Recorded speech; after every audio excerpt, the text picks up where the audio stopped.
ولي هبل ويستلي هبل لبعض ويش خارجي هبلاي طب يجاس فيس قبض سيسي هبل كي كلا طبق ويش كسرت هوري سنبو عبي مد وجو بدنا يقول أنت هنا واسون ويان سون يسعف سيان وين قفكم حاكوا كلفيان يستلو حنون نفسي وكلفيان ما تشيروا قف عافمات قباء ودوني إنه يسوي استلا مين تشيرا مقدي له قولي من دم استلسا ما تشيروا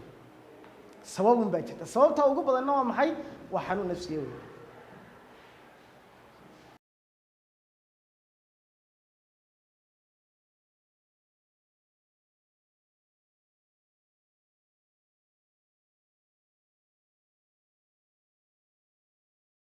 نفسي أنت أين أنجذو جرين على مضاها إليه أنت تك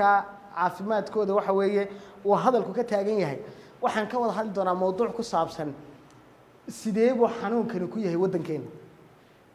أما دول كالصومالي دو أي دكتور سيديبو كويه ولا نعرف قدر كون معنا أنت أين الصومالي ده أين عنو يمنو بالعالم كان كسر بلون حنون هذا مسكح هذا كله يا ما حنون هذا نفسي قاعد يا ما حنون هذا مسكح هذا هو 8 بليون أو قف على الدنيا ده ويكونوا ليهم 1 بليون أو كم ده بحنون هذا الله نو تهم معناه دوام هاي 8 قفاتين ميل شوجان محا حنوصنا يا ميت كم ده كلاس كنا واحد لقى دور قفي الله يهرب مود الصومالي ده مركنا هو كبر أنت هيمانو يمن دونا بيدا رجع يدوم مركح حنون هذا نفسه يكون بديهين هبلها يدينيه مركو كبدين صد مركا دوم مركو كبدين صوما marka sababo badan baana keenaya in uu badnaadaan xagga dhammaan ka sheegi doona waayahay hadaba hablaha da'doodu u dhaxaysa 16 ilaa 24 sano waa da'da ugu badan ee xanuunka nafsiga ay ku dhaco imsa sana nidhi 16 ilaa 24 waa da'da aynu dhamaanteenba ku dhex jirno yana hayn soo in ka baxnay anu kulli waa ku dhex jiraan ma ku dhex jirtaan idigu وياي كاسوي صدح الله بيكوين رجع دادا كل احتراعي ومثلا دمر كوا بقول كي باللحية لواتن بقول كي دمر إيه دادا كل احتراع اللحية لواتن كم إذا بحنون نفسي لك هل كرجع بقول كي بين تبو قارية سجالوي وياي أنت أقول بدن حنون هذا مانكو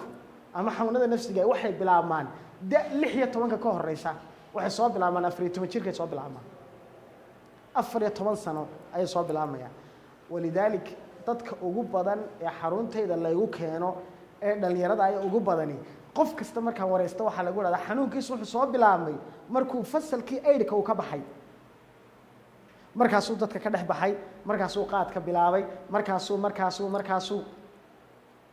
شل يودم بيسلا وقف الله دليرة ولا يكيني لابد بقى وحلا يقول مركا أيدك كبحين كبعد بيسلا السمية أيدك يمسكين بالك كبحة 14 ملا سلا يبحث وما وداء دي وي markaynu dhulka Soomaalida u nimaadno waxay tilmaamayaan WHO waxay tilmaamaysaa boqolkii qof ee ku nool deegaanada Soomaalida khaasatan deegaanadii dagaaladu ay saameeyeen boqolkiiba 40 ka mid ah xanuun nafsi boqol qof oo Soomaaliya hadii aad aragtay mise qof aad uga shaqeeyay xanuun nafsiya 40 ka mid ah haynagu yareen waxa waska badsanaa waska daweeyay doonaa ya taa macnaheedu waa maxay hadii 10 qof galaaska aan ku joogno imsa xanuunsanaya 4 20 hadii nahayna waa imsa 8 30 hadii nahayna waa imsa oka kala barba mar walba ku dhawnay Soomaa kala barba xanuun nafsi lano laakiin weynaan de garanay waxa laga yaabaa wax iska caadi isaga aragto way ma garanaysid wayahay qodob kale oo muhiim ah waxa kamid ah xanuunada nafsiga ay dhibaatooyin ay keenaan baa jira dhibaatooyinka ay sababaan waxa kamid ah isdilka waxa loo yaqaan intixaarka ama loo yaqaan suicide-ka waa isdilka waxa la yiraahdaa kaalinta afraad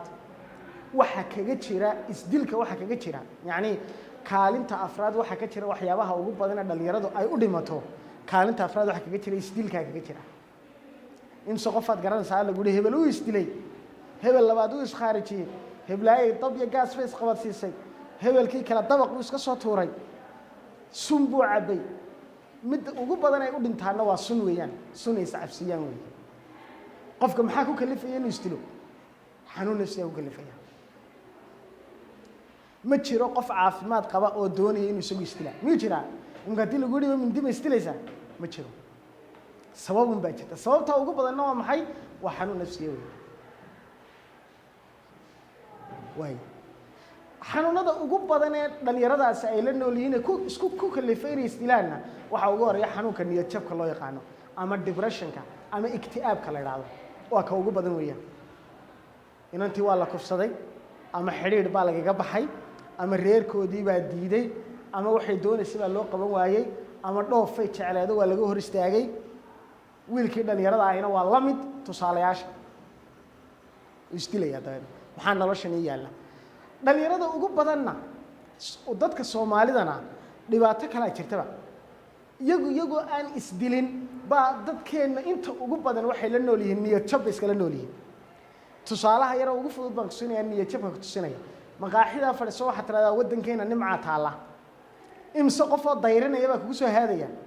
nimcada taala maxay tahay waa la isku cunay ma gaaja loo dhimanaya dadka adigu soo digan weli nool ma maxaad gaajo ugu dhiman weyday soo digan shaaha cabiye ma ilaa iyo maalintii wadanka laga qaxay shaaha cabisay imkana weli wada cabisay waxaad u dhiman weyday wadanka dhaqaalihiisu miyuu sii kordhaya mise uu xumaanaya jeebkaaga un ka eegday sanad ka hor 120 maad ku shaqeynaysaa maanta imsaad ku shaqeysaa hal laga dooda ah dhaqaalahan wax ma taray mise wax ma mutarayn mise wax noomu qaban waxa laga hadlo laakiin dhaqaaluhu kordhaya noloshuna sii kordhaysa Soomaa dadka ugu badan oo dhan xanuunada noocaas la leeyahay way